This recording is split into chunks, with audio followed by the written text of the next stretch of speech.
This is some first-person shooter stuff I've been working on.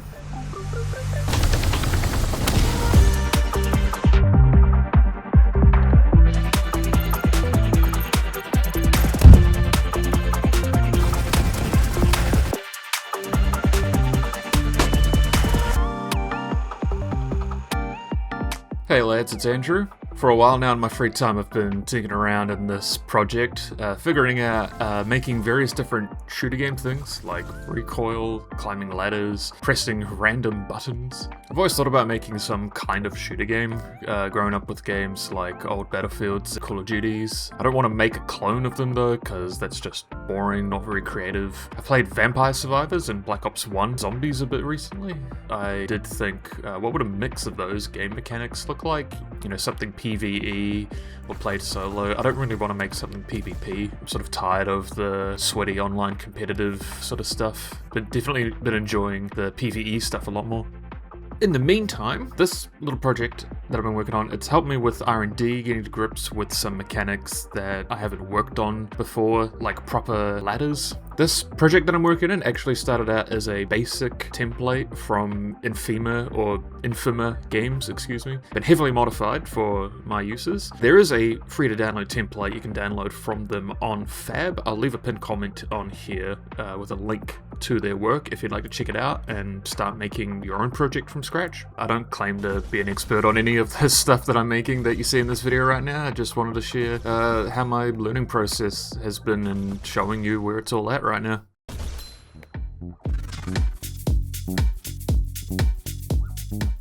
You can't have a good bombastic shooter without some good explosions in it, so of course I've gone with the classic red barrel. I will demonstrate the danger of these barrels by using this blue ball grenade thing.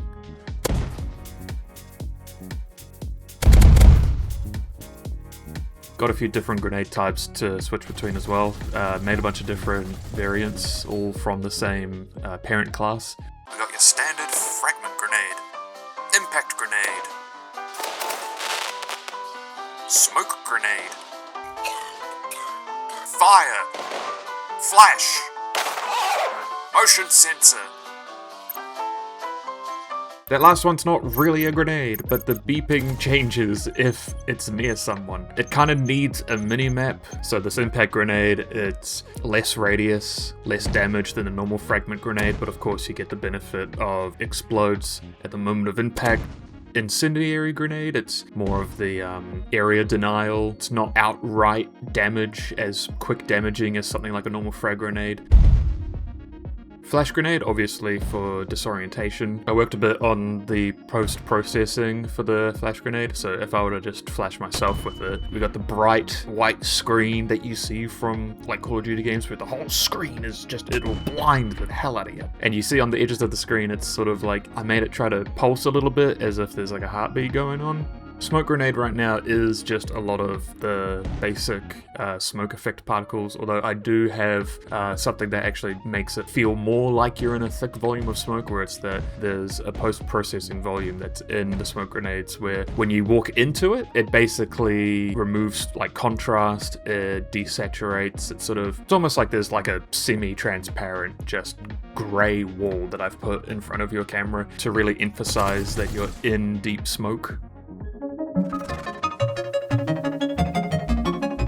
These were such a pain to get even half working. I'm happy with where they are now. I made them modular, so they can easily be scaled to work in any scene that they're placed in. I got a height value for the top of the ladder. I can make the ladder wider, set how spaced out each run is, how fast it can be climbed, so it's very customizable for just dragging and dropping into any scene that I need them to be in.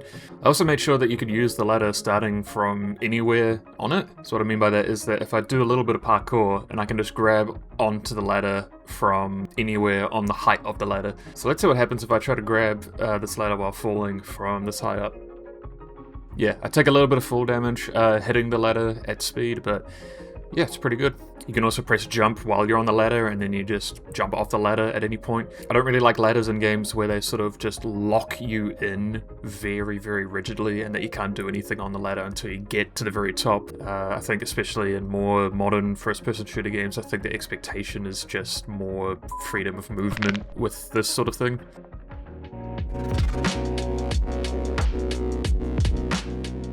You ever seen in some games the front of your gun might be clipping through a wall, or you set your field of view really high, your arms and guns just look a bit funny? There's a way when making video games where you can basically render things, different elements of what you've seen on screen are kind of in different parallel dimensions. Unreal Engine has this camera option to turn on first-person FOV and first-person scaling. After you flag your first-person items, like your guns, your arms, as being first-person, you can set different FOV values just for those items on screen.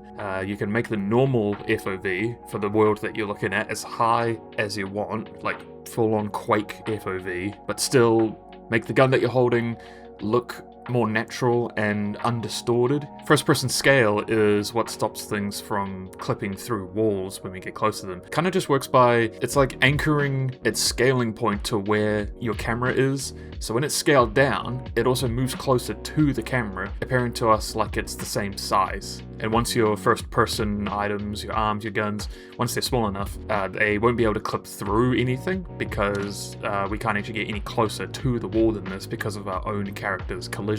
And it all just looks fine, it looks normal.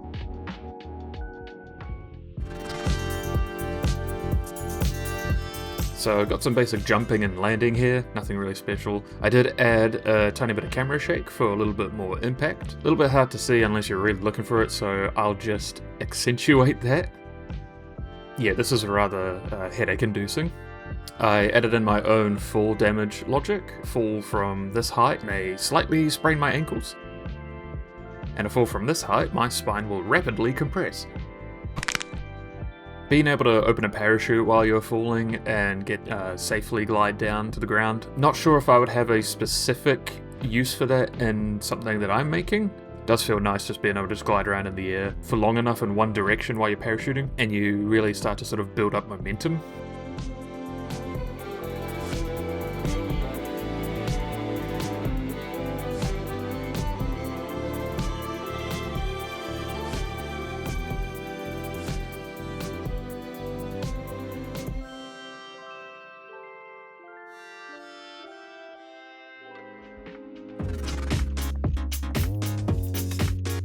This started off as a way for me to keep my character's health and ammo topped up while testing other things, and from there I grew it into an equipment slot system. I got some placeable cover, a redeploy beacon, and I've got an artillery strike, random drug of unknown origin. What actually took the longest out of all of that was getting them placed on the ground correctly, following any slope, rotating with the player too, and made a sort of preview mesh hologram material thing so you can kind of see what you're doing when you're trying to place an item on the ground. I'll show it on screen right now, the sort of blueprint stuff with trying to actually get these items snapped onto the ground correctly the way that I wanted to. Try to not have any instance where you'd have something clipping, merging into the ground. And all these placeable gadgets, they have their own sort of health system going on. It's sort of just borrowing from the health class that I have for other things like characters. So I could shoot at placed things on the ground like the ammo boxes, deployable shields, spawn beacon sort of stuff. This adrenaline effect is basically you just press this button and then for 10 or so seconds you have faster running speed. Got some post-process effects going on as well. I increased the field of view so that you know that the effect is active. With the redeploy beacon, it basically overwrites anything where if the character is to die and it picks one of the random spawn locations, if you have the deploy beacon down on the ground, it just sort of overwrites that and goes, okay, when the player dies, spawn them where the redeploy beacon is.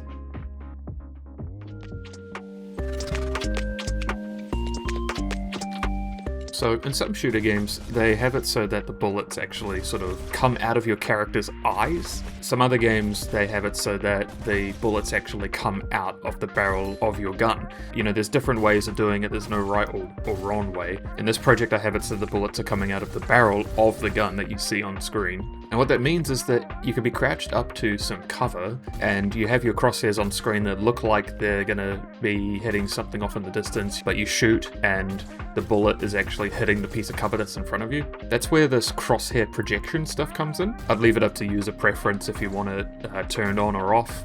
But basically it's just moving the crosshair that you see on screen to where the game calculates that the bullet is going to hit. So I can be behind this piece of cover and slightly change my aim, and you see that the crosshair on screen is actually moving, and it gives us some feedback on where our bullet is actually going to be hitting. The intention with this sort of stuff, and with having the bullet spawn out of the barrel of the gun rather than out of your character's eyes, is to stop head glitching stuff where, you know, if it's a PvP situation, I know I said I don't really want to make PvP, but still I just want to follow some good programming practice, game design practice, just in case I ever want to turn this into something that's PvP. Basically means that it stops those situations where someone else is having an easy time shooting out of cover, but then the enemy looking at them only sees like the tiniest portion of their head.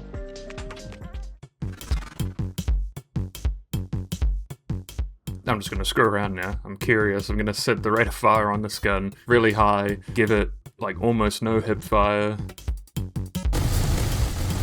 Yeah, it's got a bit of kick to it. I set the hip fire to basically nothing, and I'm still having trouble hitting shit. I'll combine this with some extra jump height, and I'm gonna make my character run really quick.